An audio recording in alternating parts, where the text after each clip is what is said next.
الحمد لله وكفى وسلام على عباده الذين اصطفى أما بعد فأعوذ بالله من الشيطان الرجيم بسم الله الرحمن الرحيم وذكر فإن الذكرى تنفع المؤمنين.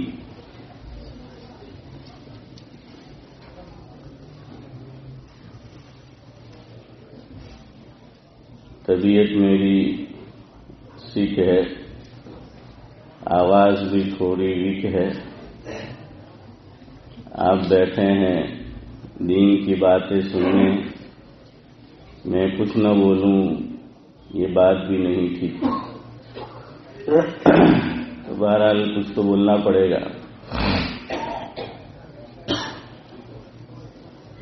ہے دعا خدا سے خصوصی کرم کرے، ہے دعا خدا سے خصوصی کرم کرے، دے زباں پر وہ بات جو دل پر اثر کرے.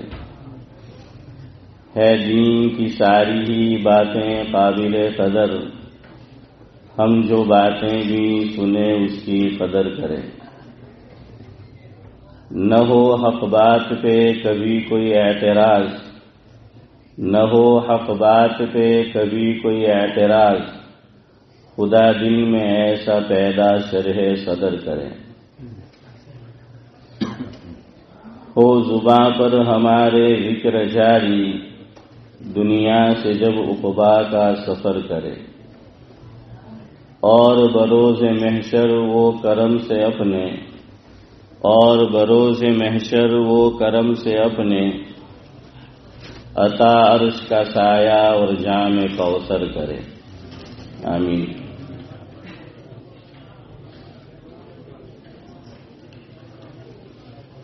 گفتگو یہ چل رہی تھی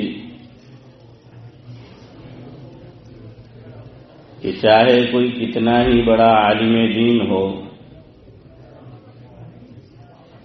کوئی مفتی صاحب ہو، لیکن وہ جمہور سے ہٹ کر اپنی رائے پیش کرے.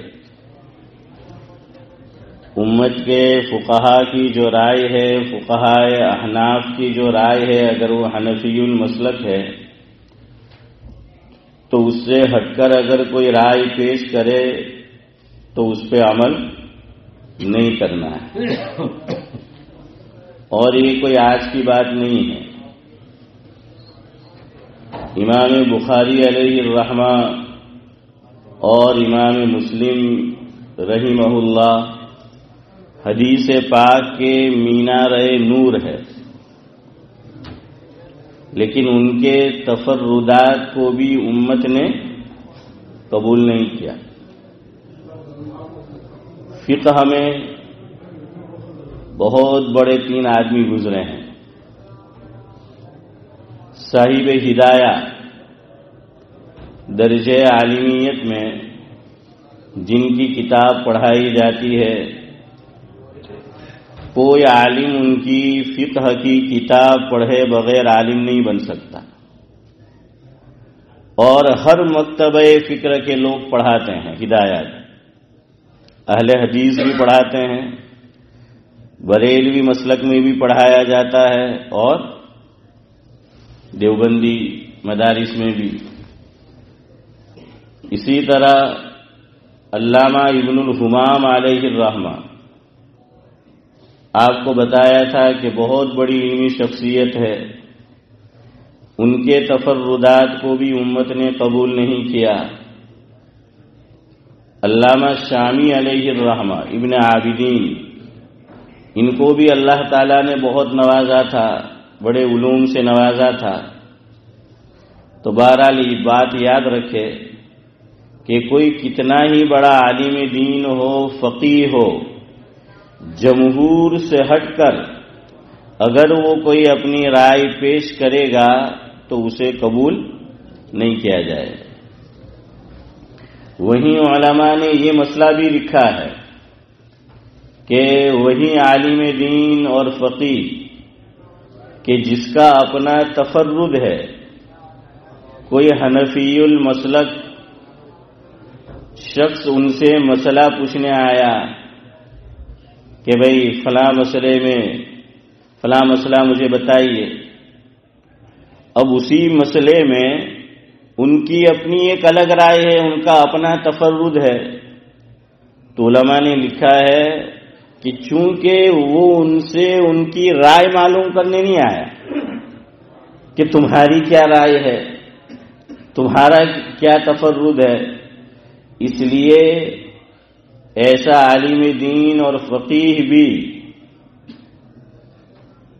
فقہائے احناف نے جو مسئلہ لکھا ہے اور مفتیٰ بھی قول ہے وہی اس شخص کو بتائے گا۔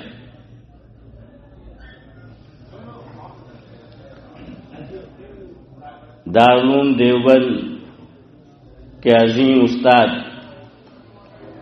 مولانا نعمت اللہ صاحب اعظمی، ان کا ایک بڑا پیارا ملفوظ ہے، انہی کے الفاظ میں آپ کو سناتا ہوں۔